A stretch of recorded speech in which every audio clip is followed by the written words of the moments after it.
Welcome to the Coquitlam Whiskey Barrel Podcast with your hosts, Uncle Corey and Uncle Dono. Recording off some bullshit. He left his Stanley Cup back on the ice in 1980. It's embarrassing. Let's give Corey a round of applause like you were the fucking service staff at a wedding. Who shot ya? Separate the weak from the obsolete.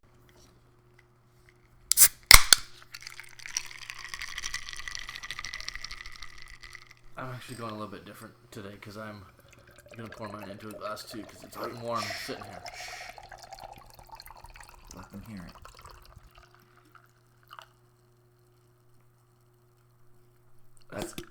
Yeah, go ahead. That's at ASMR. That's what the kids are into these days. That's what all of your kids are into these days.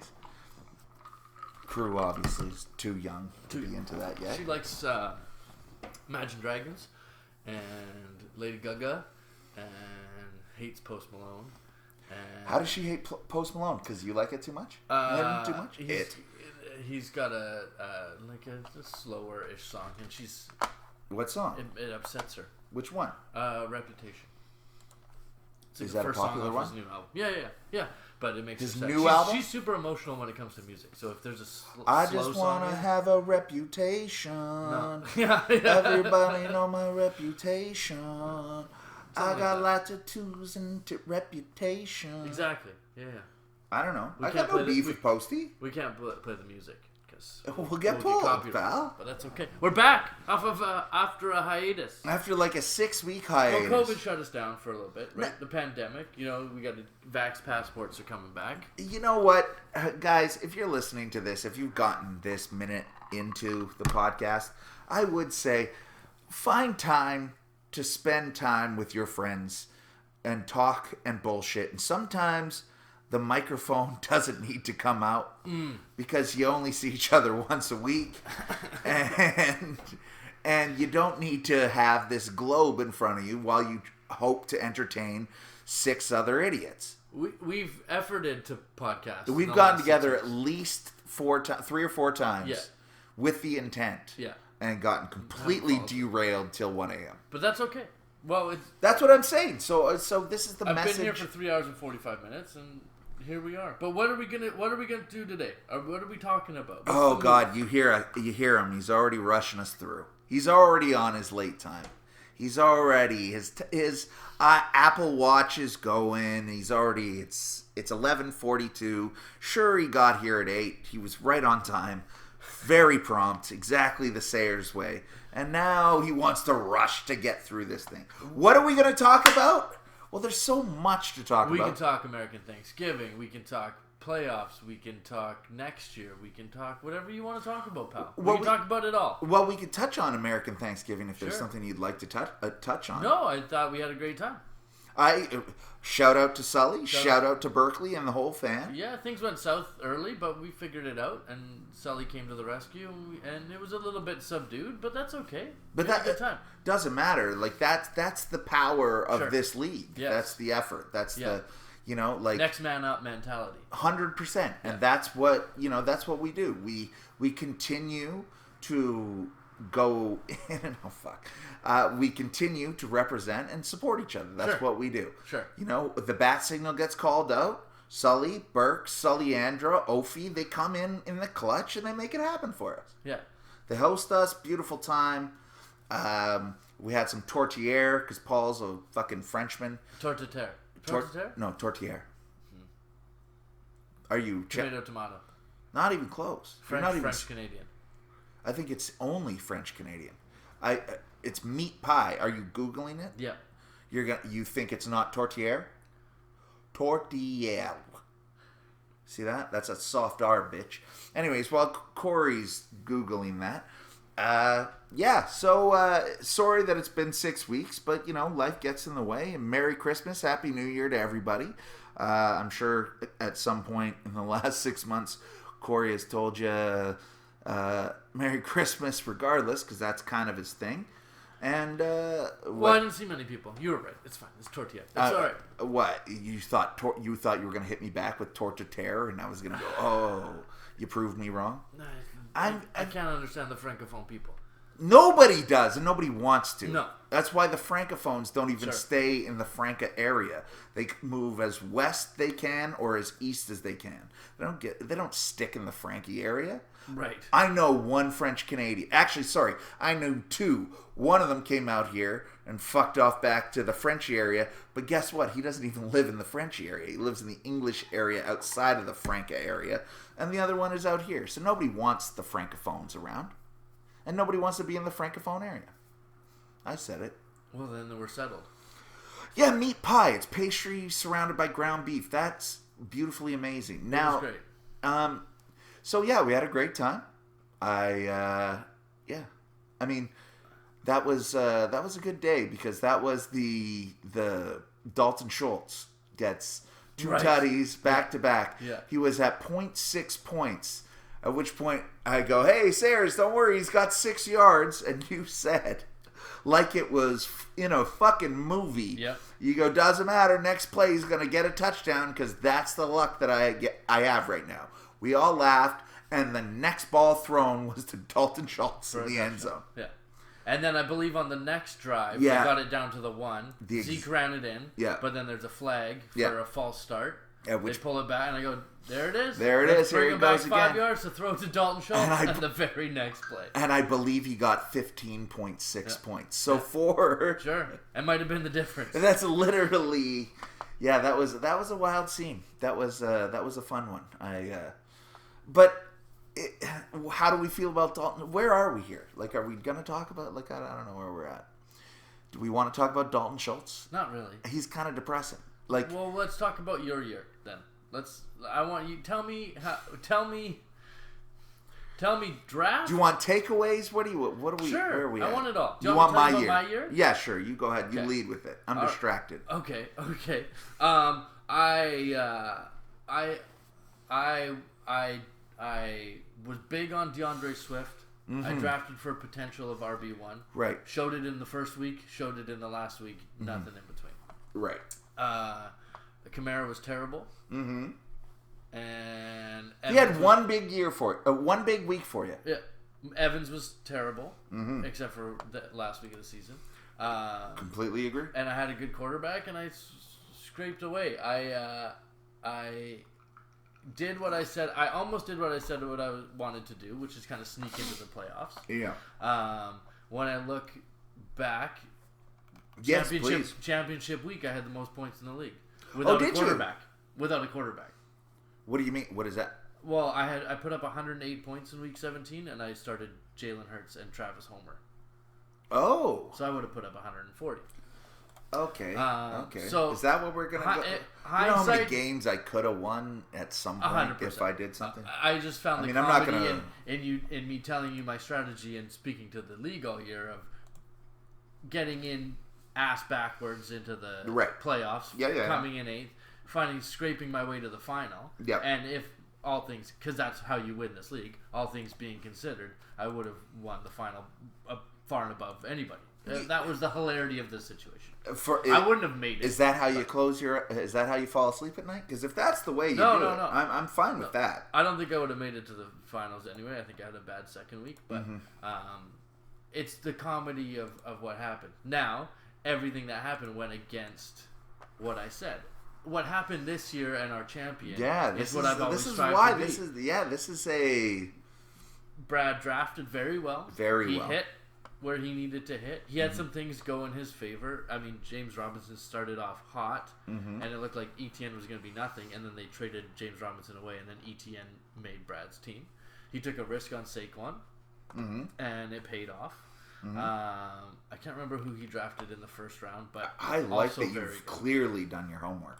I'm just talking about our new champion. No, I get it. I'm impressed. But didn't make a lot of moves on the waiver wire and made 0 trades. So that's a little bit against what I do, what I try to do, which is draft well and then make my waiver wire moves. Sure. One extra piece. So Sure. I told you So I get what you're saying. This is your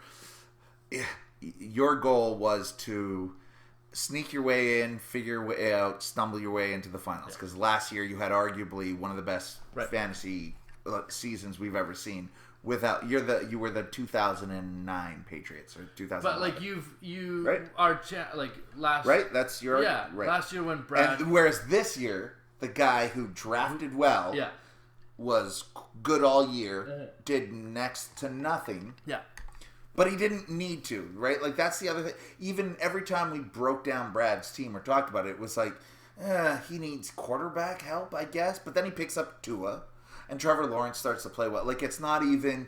There wasn't much to dissect on Brad's team. The same way that you last year, there wasn't much to dissect on your team. the only issue that Brad didn't spend much money on the waiver wire or anything like that. Right. And I feel like, and I think both guys kind of stopped playing when it got to the final, which is a little bit concerning for me. Meaning you felt like Perry and Brad were? I messaged you going into the final weekend being like, there's like 3 or 4 guys that Brad should be picking up. Because he's got money and Perry didn't have much. The Hassan Haskins of the world, right? Right. Perry lost Tony Pollard. He needed a running back maybe. Brad could have blocked him. No moves were made going into the final. I don't even know what happened in It the final. smells like a split pot, is all I'm saying. Oh. I apologize. Like I said, it seems like you've done your research. I don't disagree. I mean, I can't agree because I haven't looked at this. I looked at the matchup beforehand and I was like, oh, look, Brad was projected to win. And then I looked at it after, or going into Sunday night, and the boys started, or Perry conceded halfway through the Sunday nighter when Cousins had 0 points. And he's like, great job, Brad. Congratulations on your win. I think it was like going into the fourth quarter of the last game. But So then I looked at the scores, and it wasn't even close. yeah, okay. So how does that mean that it? That's a damning allegation. There's just been rumors swirling. What do you mean rumors swirling? Rumors are swirling, pal. The people are talking. Okay, I'm gonna have to pull up this. I'm trying to get Just go to everybody's- recent activity. I know. Okay, no, I get it. Nobody made any moves. Nobody made any moves. Perry started Tony Pollard. No, he pulled him out of his lineup, but didn't drop him for another guy, even though he was out for the week. Didn't try to block Brad, who lost Tua. Didn't try to pick up other quarterbacks. Oh. So Brad picked up Tom Brady, got 40 points. Perry didn't try to block that. Perry didn't try to pick up Daniel Jones and block guys. He had an extra defense and put Pollard on his bench. Like, play for the final, boys. I hear what you're saying, but They both just set their lineups and forget it. well, I'm gonna I feel like I should have been. You should have let Go me. to the scoreboard. I'm not disagreeing. I'm just saying you should have given me a little bit of heads up that you smelt a little something sketchy afoot. I didn't smell anything. I'm just saying that there's been rumors. I know. My thing is I didn't think the guys You played felt too that hard in the final. You felt that In the biggest game of the year, you felt there that was they a lot of fantasy being played. and you felt that two guys who met in the final went let the chips fall as they may, Yes. as opposed to let's go at each other's throats. Yeah. And your examples are Perry loses his number one running back and doesn't do anything to pick him up. He's got Doesn't drop him though. Leaves him on his bench. Doesn't even pick up a flyer. It doesn't Has two need defenses. to drop him. I'm just playing devil's advocate. Sure. Well, actually, I should play more because you have to prove your argument, not the other way around. I'm sick of that. Meaning, not you, just in life. I'm sick of people saying something and then I have to prove them wrong when they haven't given me any fucking examples. If you're of why going they're into the right. championship game and it's 9:30, right, on Sunday morning, 100%. Yeah, Derrick- I'm up, baby. and I'm up Derrick- and I'm having a panic and attack. Derrick Henry's your guy, right? And he's playing at 10, and he's playing and he's starting. You're not holding on to his handcuffs. You're dropping both those guys to the waiver wire, and you're picking up somebody else, right? Of course, for the yeah. afternoon. Yeah. You're playing all day.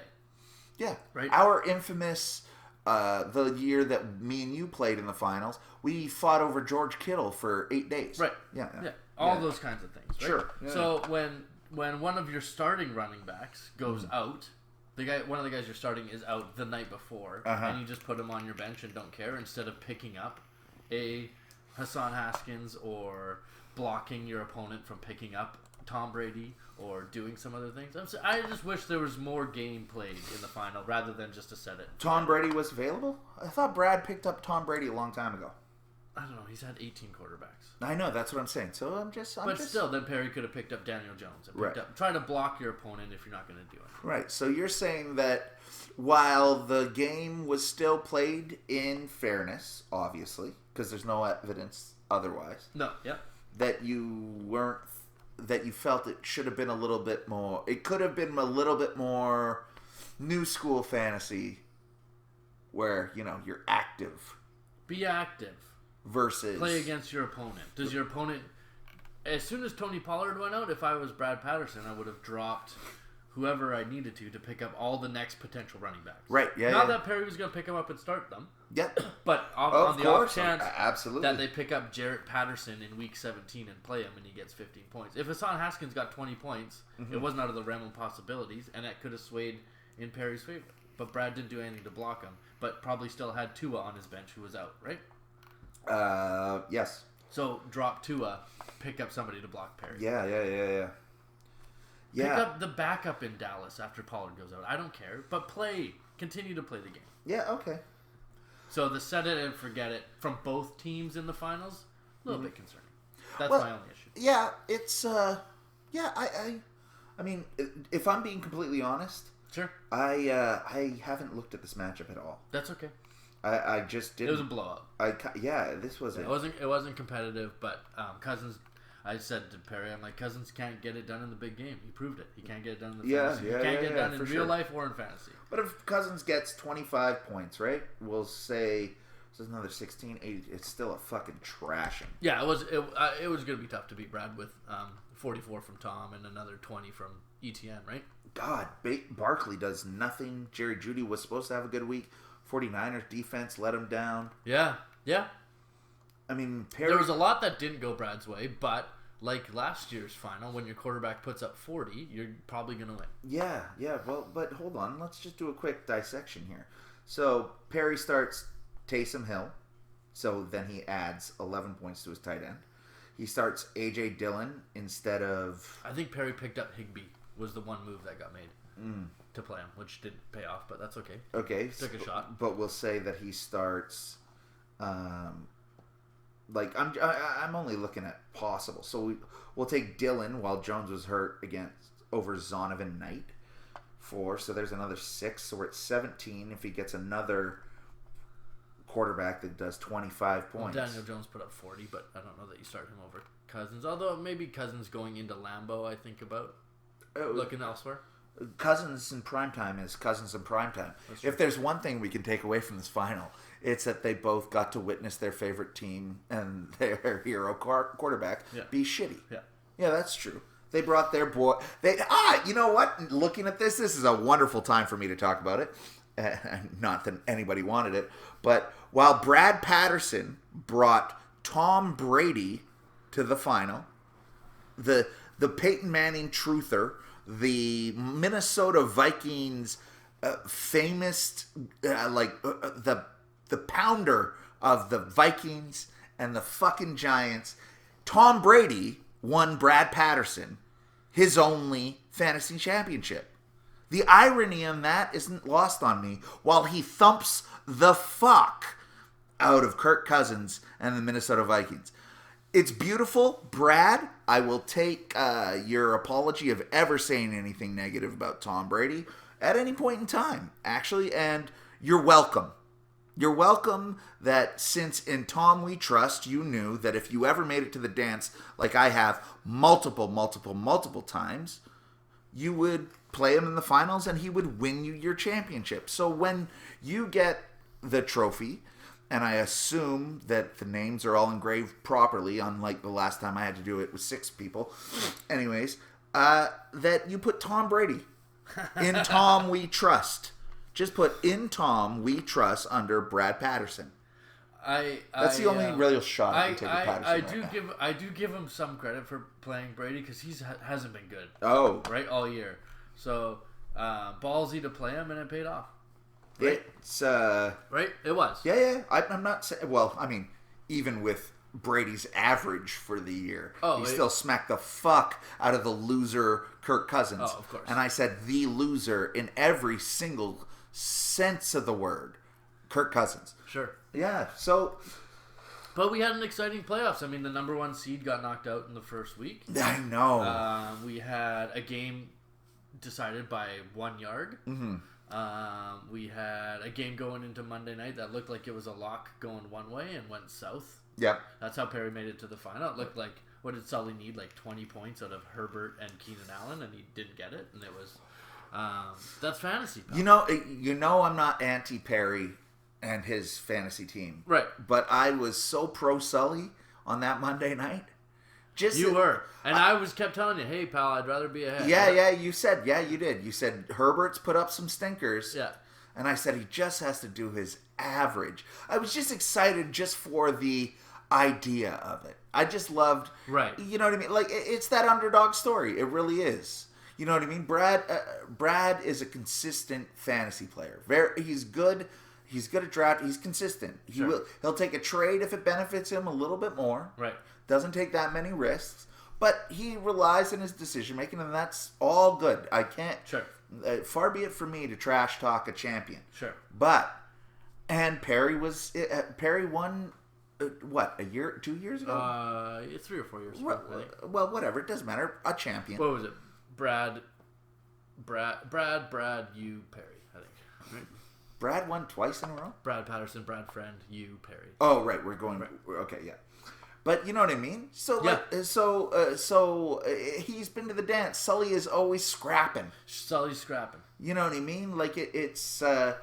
And you know, and so I was looking forward to that because it just seemed this year was good because it was so because it felt like 2010 football.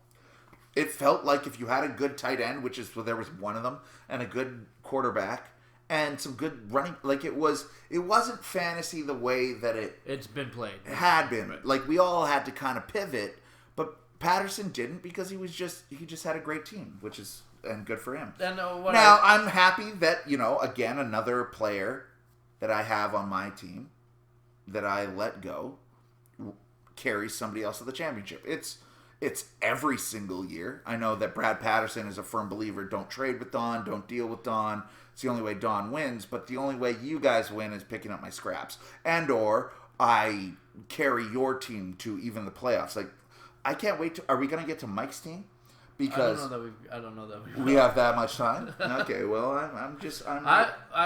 we were kind of chatting over those 3 weeks, and we were pulling for Sully, obviously, and seeing whatever, and it's great that Brad won, and I kind of told you I always like somebody new in any sort of sporting event, whether it's watching the NHL playoffs or fantasy football or anytime there's a new champion. If it's not me, I want it to be somebody new, or someone who hasn't been there in a long time. Yes, so, that was your deciding factor for sure. The hilarity in the fact that the year Brad gives up his treasurer position and then wins all the money, and the convoluted mess it is to pay Brad and then get money back, and now he has to figure out how to get money in cash in some sort of traveler's check from Brad Friend, who's got the $1,600 in league fees locked into some short-term GIC to make half a percentage point to put down on something else. It's an absolute mess. But what I said to Brad, I said, finally the weight of the treasurer position has been lifted off your shoulders so you can focus solely on fantasy,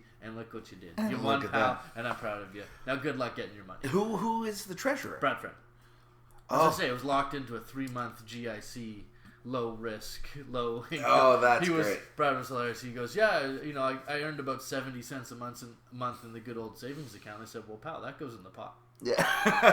Yeah. You know what I mean? Like, if you would have bought fucking Dogecoin the beginning of the year and it fucking catapulted to $4,000. You should have. I did last year with league fees. Did you? In another league, yeah. You made some money? Yeah, a ridiculous amount, if I'm being completely honest. Luckily, none of those people fucking listen to this thing. But I think it was like $700, and I just said, fuck it. And I put it in like Ethereum or something. And I was like, it doesn't matter. It'll go up 100, whatever, who cares? And it was. If you pull it out at it was $1,100. Like the 700, like it was, and I was like, okay, well, this is stupid. So I took out the original amount and just rode with the like it was great. But yeah, so treasurer, but now it goes the opposite way. You eat that cost, and you got to eat it all. Well, Brad friend now has to pay for the engraving of the trophy for Brad Patterson, right? So some of that interest has gone towards that. Yeah, well, I've never. Well, That's the new. We've started a new tradition. I barely pay attention. I know. To this Okay, tradition. so I'm and not Fred- allowed in the. and- I'm not allowed in the chat. you took your ball and you went home. That's. I'm not asking to get back in. You hinted. You just gotta apologize and you'll be back in. Publicly, of course. All of our trophy changeover will be at the draft. Okay. Right? We Yep. handed out the belt at the draft, the Yeah. trophy. Like Right. that's when everybody's always together. Yeah. So let's make that the Yeah, for sure. It so clumsily gets handed over at random times. Yes. Or at Super Bowl or whatever. Like we're gonna make it. The guy's gonna have it for a full year. We're not seeing half of us. All of us should be here for that. Yeah. I know. You guys were all upset that the pageantry, when I gave Friend.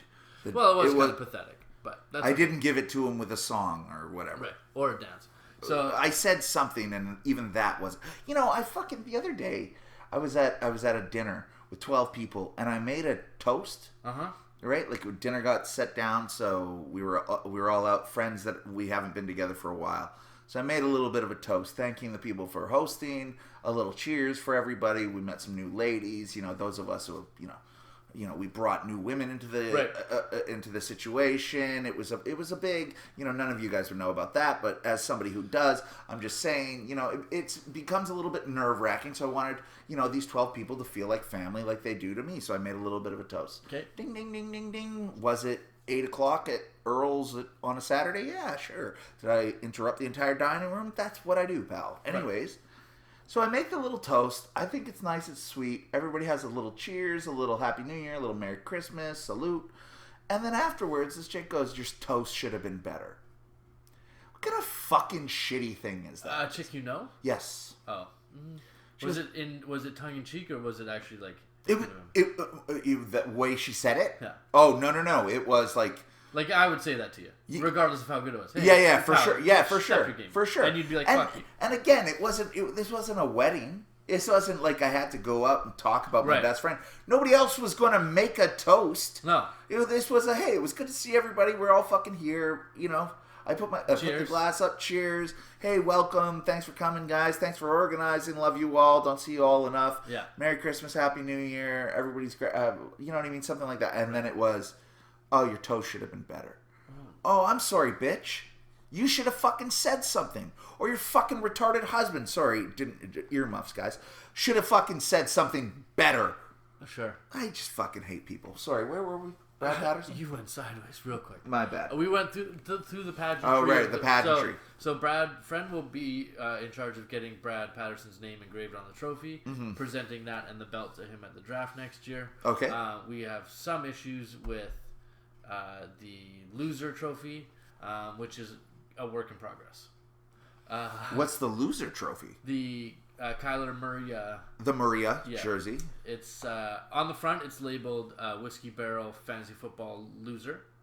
It is? Yeah. So right on the above the heart, we've got. Sorry. That's okay. That's okay.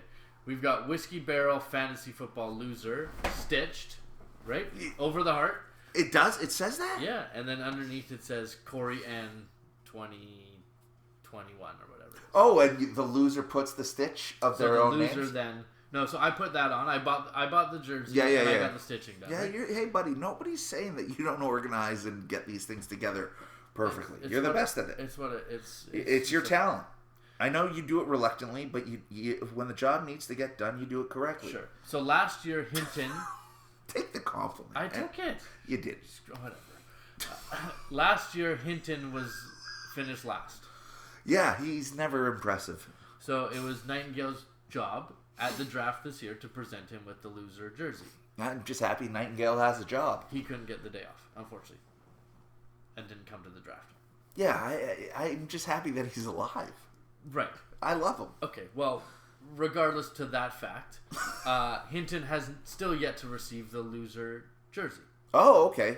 There's rumor and discussion, and it may be validated or not. Or there's just a... Get it on the table, pal. Does the loser jersey still exist? Has it been lost already after year one? Well, that was the fear when we lost the belt and the trophy to Dan Garrett, correct? Right. And then he had to get it fixed. I dented the belt. Sure, but when you guys are welcome. untrustworthy,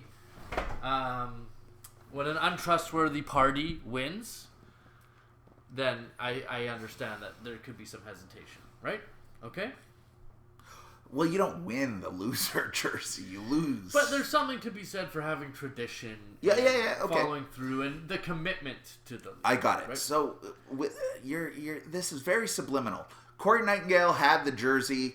You got it made. You gave it to him. We think that he might still have it. He's supposed to have already given it to Hinton. Mm-hmm. Hinton obviously doesn't have it. Corey Nightingale is a wild man. When he wasn't going to when he wasn't going to come to the draft, it was requested to him to have it given to somebody to bring to the draft. Sure. Or get it to the draft. Sure. That didn't happen. Okay. Then it was, can you get it to American Thanksgiving? Can you bring the jersey to American Thanksgiving? Right. Which we didn't see him again. Didn't see him, didn't happen. Did anybody talk to him during these times? I have no idea. He's on the group chat. Does he respond? Sometimes, yeah. Oh, yeah. Oh, great. So now he's won the most points, so the $150. So Oh. the treasurer has been instructed, and Mr. Nightingale has also been instructed that he will receive the $150 when Hinton receives the loser jersey. That's fair and completely Because it's valid. now up to Hinton to get Paul Lalonde's name stitched onto it. Right. No. And presented to him at this year's draft. Got it. So Hinton went a whole year being a loser with nothing to show for it. Didn't have to get the shame of it. Didn't have to get presented it. Right. Didn't have to sit with it. Didn't have to, if he shows up to Super Bowl, wear it. Right. Go to the bar for conference finals, have to throw it I off, hear right? you. Right. It's the embarrassment of having your name stitched on something. Of course. When we were sitting at American Thanksgiving, Paul was still cheering for his team and wanting to win, and I'm like, dude, it's over. There's nothing. He's like, I don't want that jersey, and I go, that's what that's about. Yeah, of course. Yeah. Okay. A little bit of something to play for, a little bit of pride. Yeah. Unfortunately, Paul's gonna get the jersey. Well, hopefully. Well, yeah. Well, this is something that you and I have always promoted. It is just be active, be involved. This is the whole point of this fucking league. So if there's other leagues. So you agree, if the jersey is lost and not returned and not whatever, I'll just take that $150 and create a new loser item. I have zero issue with that problem. With that suggestion. I actually think that's a great solution for everybody. If the champion loses the trophy or the belt, they got to pay for the replacement. Of course. Or they get whatever. Absolutely. Okay. That's, yes. I'm sorry. I didn't realize these conversations were being had. Well, Mike, he's like, well, whatever. It is what it is. It's just, I'm like, no, I bought the jersey and I got it stitched and it says Whiskey Barrel Fantasy Loser on it and it's got his name on it. Like, it's an actual... Yeah, when Mike starts contributing to anything at any point in time and not taking 60 cents to the dollar, then that motherfucker can have an opinion. Sure. Until then, sorry, you don't really get a say. You don't actually have to do anything. But, like Mike saying, oh, whatever. Great, Mike. You might as well have not said a word. Right. Because you weren't expected to do anything, provide anything, be anywhere, or actually contribute. It's okay. Sure. You can dance around it and come up and tell us how many times your cousin or your wife or your sister or your mom won't allow us to be around. You could just say nothing and it would be just as effective. No? Am I wrong? Sure. Well. I'm a little sour with Mike when it comes to this league because I gave him the number 1 and the number 2 draft picks. Right. And the top 5 running back of the last 5 weeks, and the motherfucker still couldn't get it done. Yeah, it's too bad for Mikey. Yeah, you know what I mean? That is what it is. It is what it is. I completely agree. The chips fall where they may, but I mean... So we've got the next big event. The next big event. I made those mistakes. I did it to myself. I knew who he was, and I let him off the hook. Mikey's the bum and the traitor and the horrible deal maker that I thought he was. And I let him off the hook. Playoffs? Couldn't even make it, Mikey. Sorry. That's okay, Paul. You had to get off your chest. So our next big event is the conference finals coming up in a few weeks. Where are we going for that? I'm going to try to get the high top... Sam's? Yeah, high top bar table at Sam's. Love it. I told anybody and everybody that wants to come. I also started to broach the subject of scoring format change or any major changes going into next year that I want to get decided now. Yeah. Not draft. So that would be scoring format.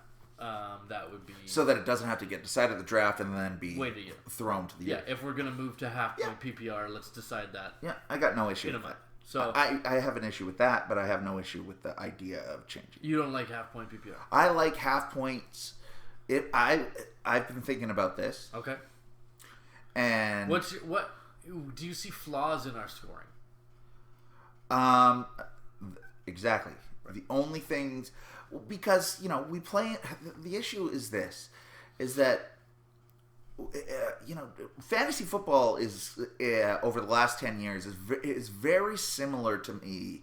Like, it's very relatable to. Remember when Texas Hold'em got really, really big, and everybody played poker every Friday or Saturday night, Right. Yeah. and you could play it everywhere, and no matter what, you go out. It's a great time. It's awesome, and everybody could do it. But then there was some people who would play like 4-card stud, or you'd play limit, or like there was multiple variations. Fantasy football is the exact same. Texas Hold'em. Yeah, exactly. Like when we started this league, 2009, 2010, whatever, it was a standard scoring league. It was quarter point PPR when I started. Yeah, exactly. It was, but it wasn't when we started. I don't believe. Oh, okay.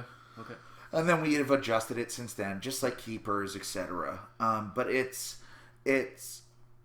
we have to look at, well, what is the game we sat down at the table to play? Because we can go play Omaha somewhere else. We can go play limit or no limit somewhere else. So I don't want to modify our league to become like every other league. Now, of course, I'm a little bit unique because I'm in 4 leagues. Like, I've been in 9 at a time. Like, I'm a difficult measuring stick for this because I have so many options. Right. But so I like the purity that this league is. I don't want it to be like every other league. Like, that's the way that this league kind of stands out to me. Right. When we started playing this, there were PPR leagues. Now standard scoring is PPR. Well, some version of it. You have to say standard scoring versus, like, it used to have to be full point PPR. People would have to say that sentence, right, so that you could talk about how good Justin Jefferson was going to be this week. Right. And now now you have to differentiate so that Justin Jefferson is playing the score we're playing. If you're hearing about what he's going to do on Sunday, that's when you listen to like podcasts out there, listen to ESPN or you're right, or you watch it. When they project and when they talk about people, they all talk about half points. Yeah, exactly, some version of that. So if we're going to adjust our scoring, I think that it's tough to adjust the scoring after any year, let alone a year that feels like the anomaly year that this year was. The same way that we adjusted our IR spots for COVID or no COVID, etc. It's like, well, I don't want to get too reactionary, but I also don't want to get left in the dust and have I liked having the 1 IR spot this year. I thought that was a nice touch. Yeah, I agree. I think it should stay going. Yeah, I got no problem with that. But I'm just saying, at first it was no IRs. Well, other than these guys might be dying because the world is locked down. We have no idea. So if we're going to adjust it, I have no issue, and I actually have some feedback on the entire league, the players involved. But I have no issue with trying to add some points. So I don't know that I'd do 0.5 PPR, although if we are going to, I would concede that 0.5 PPR is fine. Meaning, I'm not interested in going full point. But no, that's what I'm saying. Like, that will get a firm no from me. Yeah. I'm not interested. Yeah. So I wouldn't mind a 0.25, a quarter point for a reception, but I would put to the floor that 0.5 for tight end. Regardless. Because it is such a dumpster fire. Right? Like, in the past, we've talked about going down to 1 running back because there's only 10 good running backs. You know what I mean? Like, that, it's never been seriously discussed. It's been voted down. Right. But it is like, tight end is a disaster, and it doesn't look like it's going to get the better. NFL is exactly. Right. So for a 0.5 for a tight end, which would also encourage you to maybe run a 2 tight end set, which otherwise we wouldn't, because it would add a little bit of value to a tight end player. Yeah. And I would just say, and 4 receptions, 0.25. I would also put to the floor that a 0.5 or a 1 point for a first down, whether it's running back, whether it's receiver, anything. I just think some guy who's catching fucking 3-yard balls and he gets 7 of them, 7 points for 30 yards, so 10 points is too much.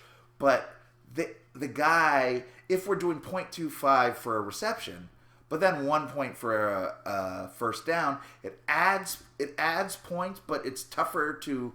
It adds points without making one player more advantageous than others. I think that just I'm not adds that weird wrinkle of I'm luck, not luck than but some running backs, your Zekes, for example, you know what I mean? There are some guys that are relied on to make that play. Right. Randall Cobb becomes interesting, like, even though he's not, but you know what I mean? Like, your third down running backs, right? Your scat backs. Your Hail Marys get you a little bit more in there. It adds a little bit more variables. And we need variables, or else we get to the... As happy as I am for Brad Patterson and how consistently good he is as a fantasy player, his consistency is his boring consistency. Meaning it's set it and forget it, as you just described the finals here. Right. I'd like to be able to... You shouldn't have... I mean, I can't say that you shouldn't or you should have to do anything at the draft, but the game shouldn't be won at the draft. Yes. Yeah, I agree. Yeah. And so if I need to throw fucking a Hail Mary, well, I think that guy's going to get 2 first downs this week, at least it adds a different variable. The same way defense adds a different variable, right?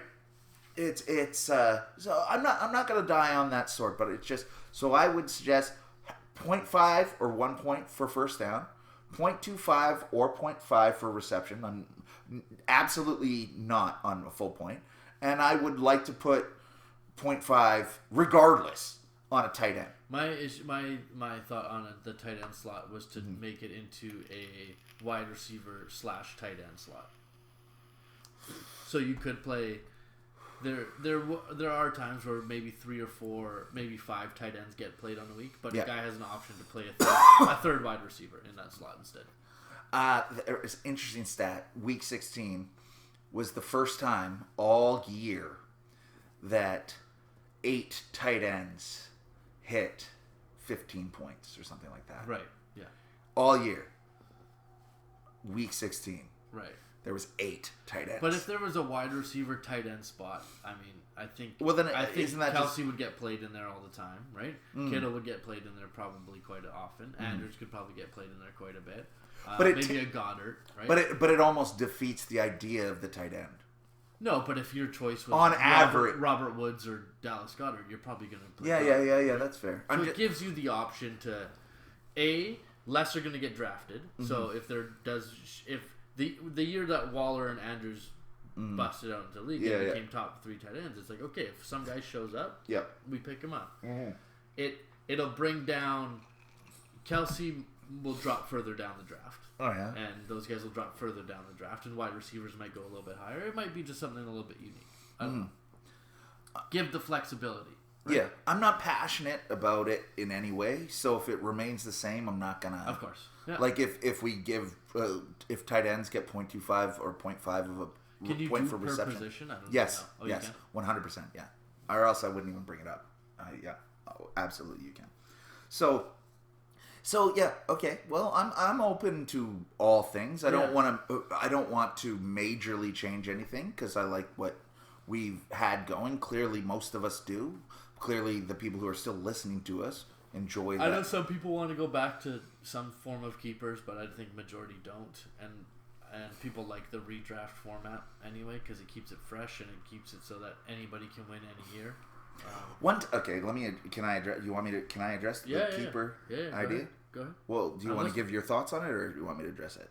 I said. I put. Let me give my thoughts. I put it out to to everybody, and I said, "Hey, I'm open to discussing rule changes or anything like that. If you have something you want, blah blah blah." And a couple people piped up and said, "I want to relook at keepers." I said, "Send me a detailed detailed information on what that looks like. Not just I want keepers. Yeah. Because there's keepers in so many different of course. ways, shapes, and forms. It's crazy. Yeah. The irony is that we should have been like a dynasty league since day one. Sure. And this would have been the greatest league, literally, of all time. Right. But we had keepers, every version of it. We had 2, we had 1, can't keep them for 2 years. You could trade them, but you couldn't trade them after draft day or whatever bullshit that we've already exhausted. Right. We went over this ad nauseum, so it's a waste of fucking time. If you don't remember history, you're doomed to repeat it. So let's talk about that. But I want to tell a little quick story. You know how I get with quick stories, right? Yeah, you're quick with them. Okay, so one time I was serving the gauntlet at the Coquitlam Keg. Yeah. Okay? And I had one side of it, and I believe it was just one side. Anyway, so it was a Friday night. I had somewhere to go. And my party was paid, and they were billed and whatnot. And I think this must have been around probably 7 o'clock, I would say. Okay. We had a party of 20 coming in at 7:30. Or 7:45, we'll say it just for the sake of the argument. I was third on. And I was like, oh, am I taking this party or am I not? Whatever, who cares? It is what it is. But ideally, I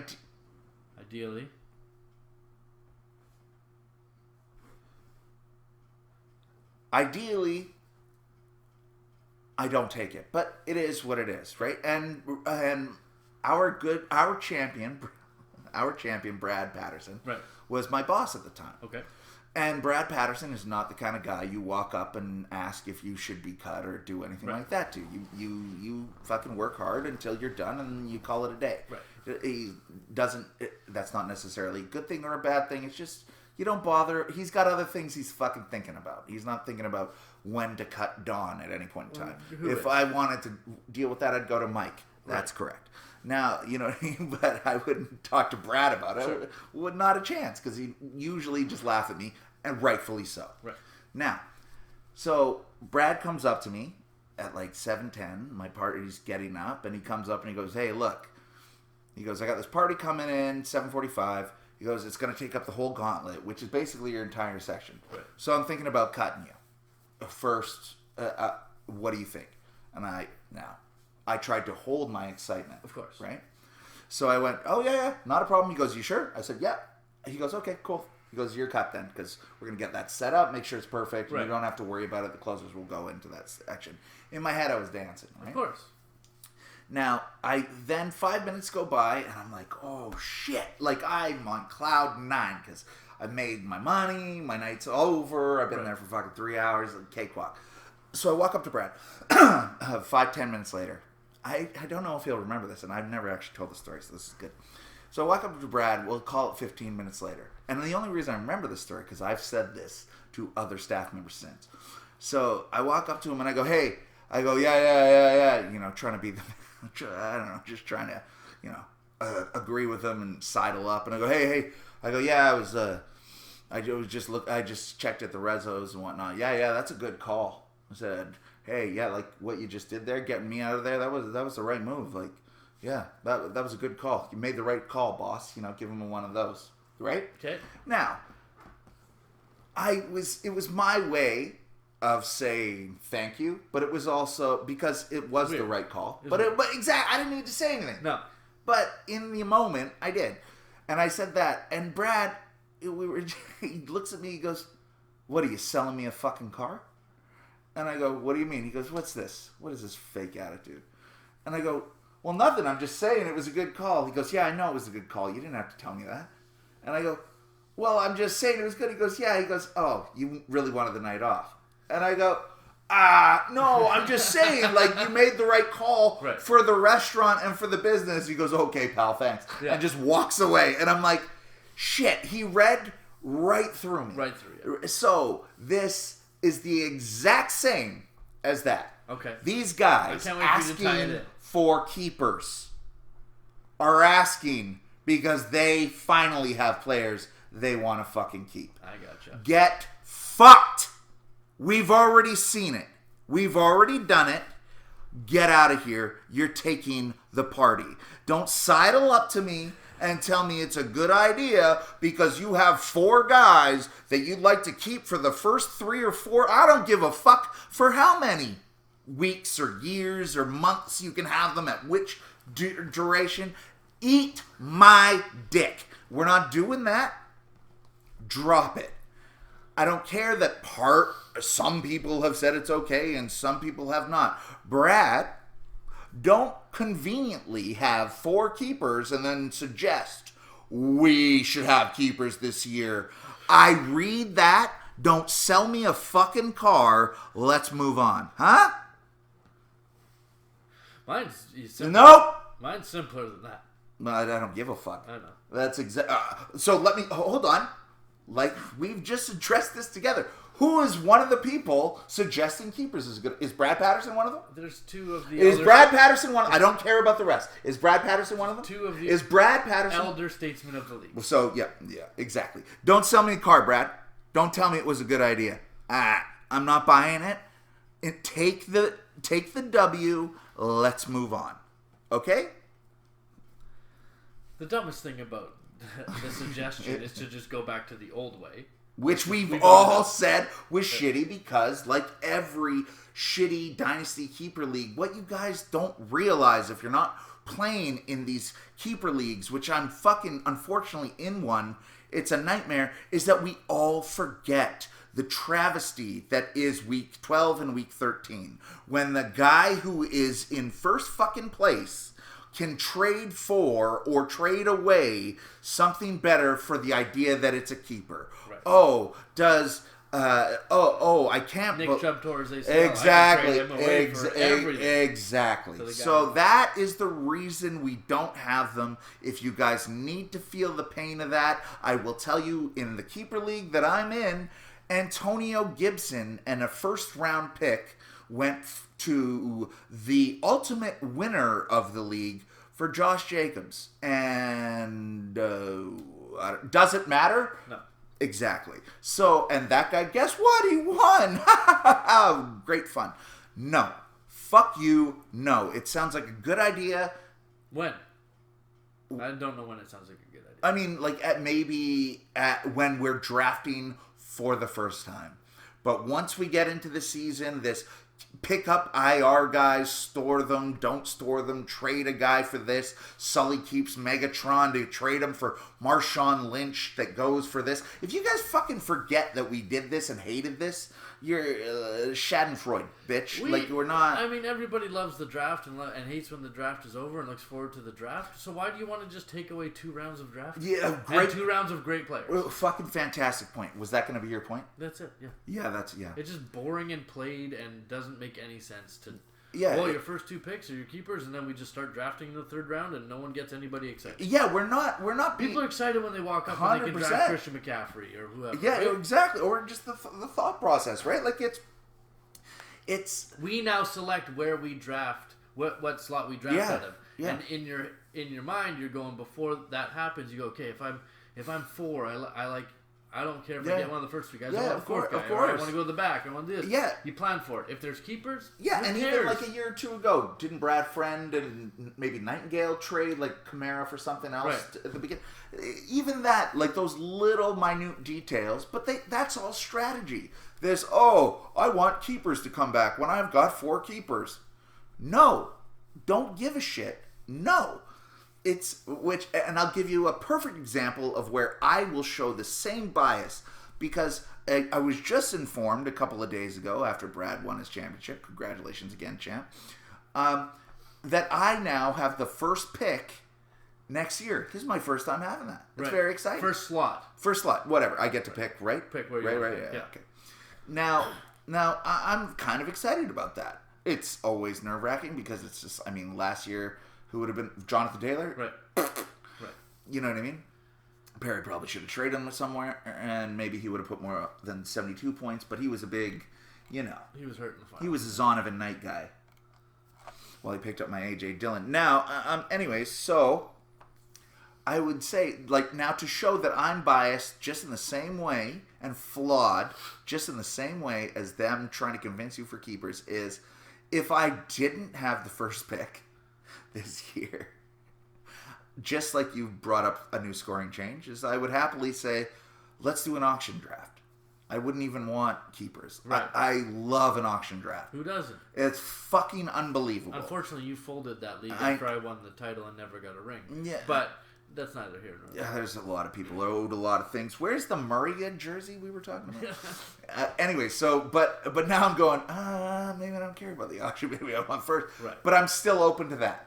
You know what I mean? I'm still able to take a step back, and I would still I would way rather have an auction draft than have a tight end white receiver combo.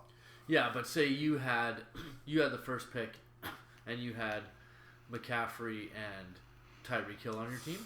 Then you go, okay, perfect. I'm going to pick in the 12 slot. Yeah, for sure. Right? Yeah. Right? Yeah. That's I hate all that. And you're rewarding failure.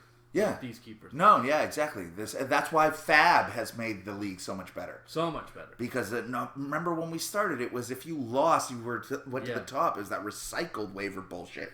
At least when you could hold your waiver slot, it was a little bit of that. Yeah, but it was just listen, we're not making America great again. Stop thinking 1955 was good. It's not.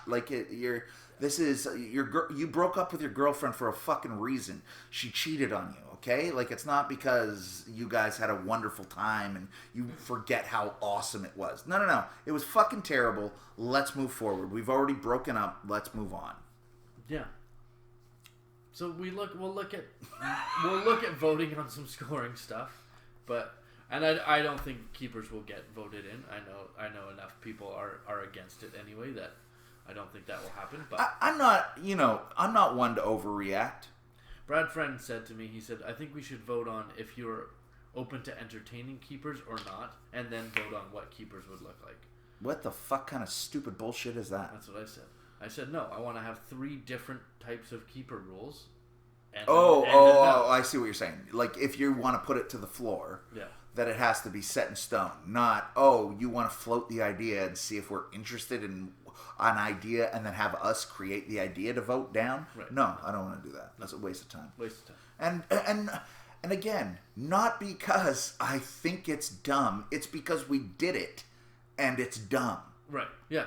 Right? That's the other It'd side. It'd be like bringing kickers back. Exactly. It's not... and I'm sure, fucking Nightingale loves a kicker. I'm sure he'd love to get Justin Tucker into his lineup or whatever the fuck that, God only knows. But this isn't... If we're gonna change and morph or, be progressive, that's okay. I'm open. But... we're not going backwards. That doesn't make any fucking sense. No, I'm all for changing scoring for balance and finding unique ways to make it more competitive. Sure. But other than that. Yeah. And I'm a big... The irony is that I'm a big fan of more points. I like more points as far as we can get them. But... more balanced points is the difference, right? That's a fair argument. You don't want to just let quarterbacks score. I've seen things come up on Twitter and guys showing off their fantasy lineups, and a quarterback's got 7. Oh yeah. And then the running back has 12. And no. Yeah. Quarterback, for example, we went back and forth on that. This year is kind of the irony that Kirk Cousins and Tom Brady were in the final is kind of actually showed that our fear that you needed Josh Allen to win. It's actually it. Proof positive, it got voted down. You need the quarterback best quarterback on the week, but that can be one of 15 to but I'm just saying there was for the first 6 weeks of this year it was Patrick Mahomes and Josh Allen are number 1 and number 2 draft picks. Right. And now it's clearly that's not that. Even if still don't need to draft a quarterback high if you don't want to. Streaming is still a high love. 2 guys who streamed the whole Daniel way. Jones, you just said, was the number 2? That's what 40, yeah. Exactly. So I'm just saying. So even when there was the panic alarms of do we have to relook at that? It's actually, if we look at the results, not necessarily. Right. You know what I mean? So yeah, that's things like changing passing touchdowns to 4 points or upping the yardage from 25. Right. Exactly. Which is all things that we can. But it's okay. Well, actually. It looks like it was kind of it was a different year for sure, but we thought it was going to change the landscape, and clearly it didn't. Nope. right? Like there was still streamable guys, Jared Goff, fucking who's the Tua, Gino. Trevor Lawrence has been good lately. Yeah, Justin Fields. Like these guys do emerge. You know what I mean? Like it happens every year. It does, and we overreact sometimes to certain situations. So. Sure. So no keepers, no Brad. You can have the night off, but you don't. But you stop telling me that it was a brilliant idea. It's I can see right through your bullshit, and I don't want to. I don't want it. I like how you tied that all in. Isn't that perfect? It was great. Because it is. It is the don't fuck it. Put a little bow on it. Yeah. Just take the W. Hey Don, you really wanted the night off. That's the only reason you came up and told me that. That's the only reason you told me I'm brilliant. Is because you, you know what I mean? And it's like, motherfucker, he absolutely saw me coming. He absolutely called me out, and good for him. But I'm doing the same to him right now. That's kind of the point. Full circle. We'll wrap it up then. You've got the first choice of where to pick. No, I want to. Are we wrapping up here? Oh yeah, and I'm terrified. Okay, hold on. I get to pick second. Okay, hold on. I want to give my propers really quick. Okay. So, if you guys have listened this long, I'm really excited, okay? And I'm going to why do you do that now? Right. And I'm going to admit not even admit, I'm just going to share something with you. So, we for the last 3-4 years, we've done the draft via the Sleeper app.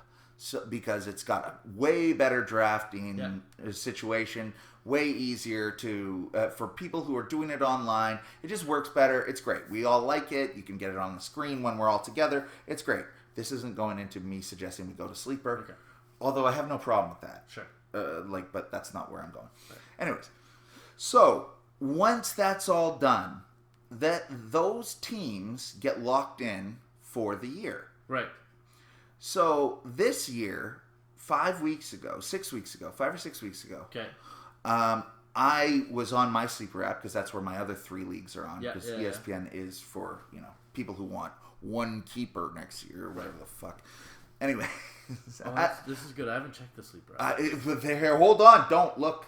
Okay, I won't. What are you doing? I'm not looking. Look at that. Okay. Fuck. God, it's like Christmas presents, man. Anyway, so Jesus Christ, this is great. Now, so on the Sleeper app, it gets locked in. So about 6 weeks ago, I was looking through and I noticed that that the Whiskey Barrel League was still on my like in my my teams. So I wanted to take a look at and see. Because I had made those trades and I wasn't thrilled with all of them, and it was around the same time that I was like, "Oh, let's see how my team was doing with those." So I go in there, and I realized nobody's done anything. Basically, no. I think there was one ad drop or nothing, but there was nothing consistent. And I believe I was in like 7th or 8th place. Okay. So I was like, "Well, fuck it, I'm gonna keep playing this league." Okay. Yeah. So I'm in there by myself. Yeah. Playing guys. Mike had Kyle Pitts still on his team. Right. Kurt was still starting Cam Edwards a CEH. Right. Yeah. Right. Like it was. No one had made any moves or set a lineup. Yeah. Yes. Exactly. And I made it from 8th or 9th place. Okay. All the way to the semifinals. I like that. Now hold on. Here we go. So I lost because I didn't set my lineup correctly, and I ad dropped, and it didn't, because the Sleeper app, it says it's gonna put the guy right. Are you looking at it right now? No, I'm not. Anyways, so it doesn't matter. I wanted to try to prove to myself, and because nobody else was playing, I wanted to show that you can be active enough on the waiver wire to win. Even to spite every person who is a draft, set it and forget it. Right. Okay? So I lose in the final. Like I said, I could have put together a lineup, and I meant to, that would have got me to the finals. Sure. In which case, I would have won. There's no question. Okay. But that doesn't matter.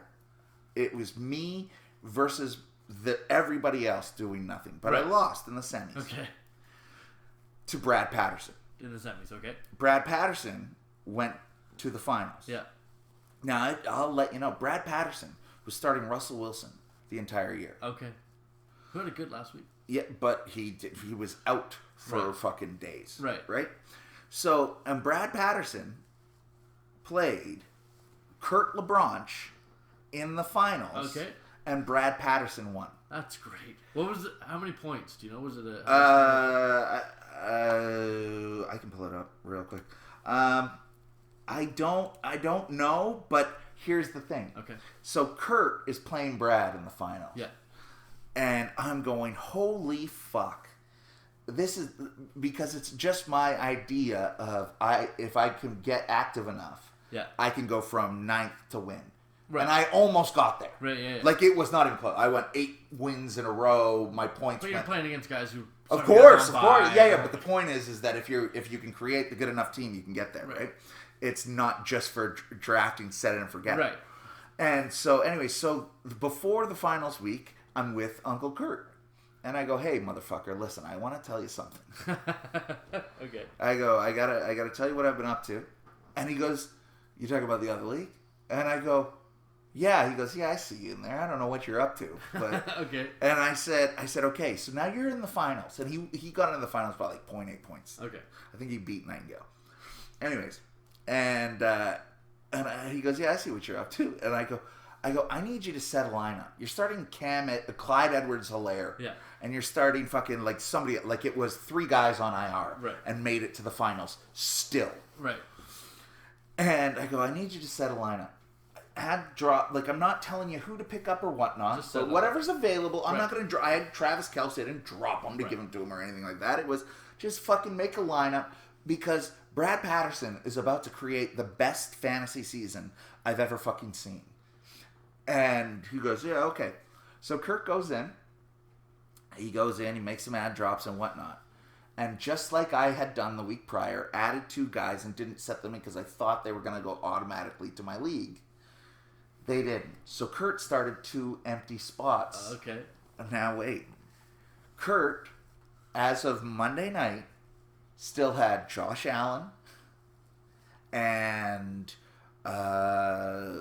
Dawson Knox, and somebody else Right. who was playing Right. on Monday. Cook or something. James Cook. On Monday night, and he lost by 6 points. Now he did the ad drops, and it started 2 empty spaces. spots. So had he just put anybody into Right. his empty spots, he would have stopped the greatest fantasy season Right, I've ever yeah. seen.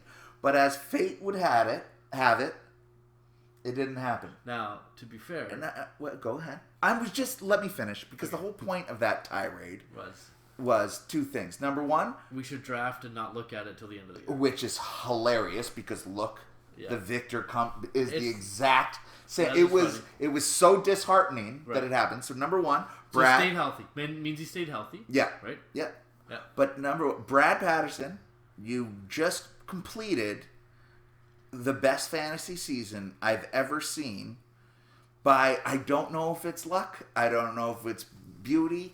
But I gotta give the man his propers because it is what it is. If you would have won the championship last year, Right. it would have been that 17-0. You'd have to yeah. love or hate him. You got to give him his propers. Right. Brad Patterson That's so just funny. fucking did it, and I'm so fucking happy for him. Now that also being said, my other takeaways, because I got 2 of them, and I'll be quick with them. Number 2 is, holy fuck, is that disheartening? Like, what's the point in playing Yeah. if you can literally buy, Right. set, forget? Even with me just playing against you, Right. I was proving myself correct. Right. I was on a 2-game losing streak and went into an 8-game winning streak just Yeah. doing this. And it was my shitty mishap that didn't get me to the finals. But it's almost beautiful that I didn't make it there so that Brad could make it there. So that's number 2. A little disheartening. And, I forgot what the third thing was going to be. That's okay. The only flaw in your story is that I saw on Twitter today that Sleepers talked about if that Monday night game gets replayed, they will be retroactively adding those points to the fantasy championship. Oh, so the game's not done. No. So it would be, and then if it doesn't, there was a system in place where if it doesn't get played, then players would be given a certain amount of points. Like an average? Yeah. Oh, at which point Kurt will win. Yeah. So there is that flaw in your argument, but Well, yes, as it stands, it's hilarious. It's beautiful. But it shows what that proves. Yeah. Is Oh, I figured out my third thing. Go ahead. What it proves is not necessarily drafting greatest, but staying healthy is very important. Very important as well. But it's also it's a testament to Brad because he drafted really, really well. He always does. Yeah. He always does. But this time it really paid off, and as a testament to that, he won twice. Yeah. Now, would you like my fantasy guru takeaway from that? Yes, I would. I will give it to you because it's something that I picked up and I wasn't going to share it, but I'll share it now anyways. I'm listening. Let's wrap it with this. Wide receivers are way more important than we think they are. There was 0 wide receivers to pick up. Meaning, by myself, dropping all of the good wide receivers. Garrett Wilsons, even the Christian Watsons, even the guys you think you got later on were all drafted. Right.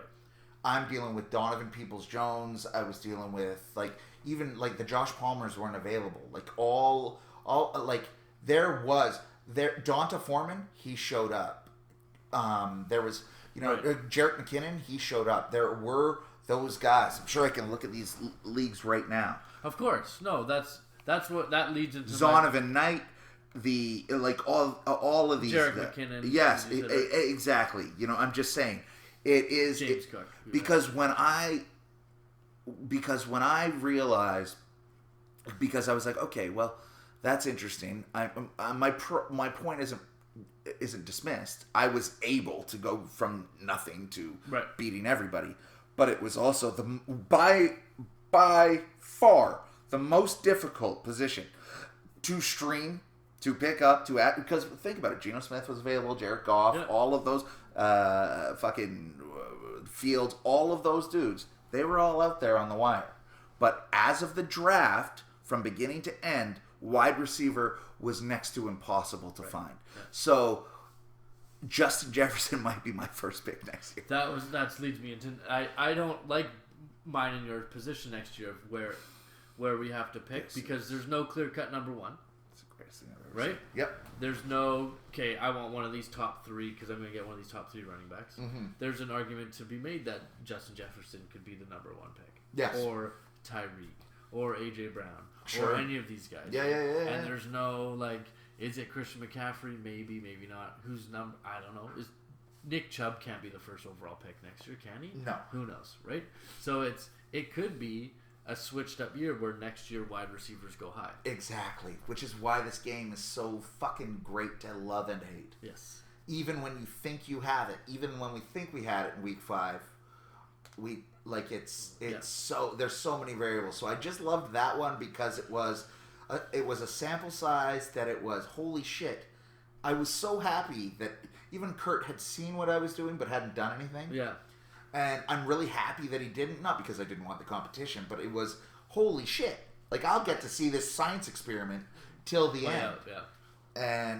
And yeah, so that was my big It'd be takeaway. interesting if you could do it where the lineups were at least set with healthy guys. Like if a guy was hurt, one of the guys you drafted on your bench got moved in. Yes, of course. Or a guy on bye. Oh! You just played with the team you drafted and you didn't get anybody else. Yeah. Your best lineup from right, which is called best ball. Best ball. Yeah. Which is, I'm open to that too. I'm almost open to $25 side pot for the sleeper league next year. When we draft, I assume we're using the same thing. Turn that into a best ball league with whatever we drafted. Right. Yeah, that's not a bad idea. You know what I mean? Just a little $25 side pot and just roll with it. Sure. But either way, so if you guys want to take away other than you witnessed Brad Patterson do arguably the greatest season I've ever seen, and I'm one to talk without doing anything, without doing a single thing, yeah. Which is the Brad Patterson way. That's great. He. Congrats to the champ. Yeah, congrats to the champ. I hope he doesn't feel like I was slighting him in any way. No, I think it's great. I want to give him his propers, and I think that the Tom Brady of this league should be able to say that finally Peyton Manning won a championship. Good for you. We always say you just got to get a ticket to the dance, and you got to get hot for 3 weeks. 100%. That was, but yeah. Brad's often always in the dance, and he's just been unlucky. Yeah. So I'm happy that he pulled through this year. Now, what is your takeaway? I would like to hear that. One more.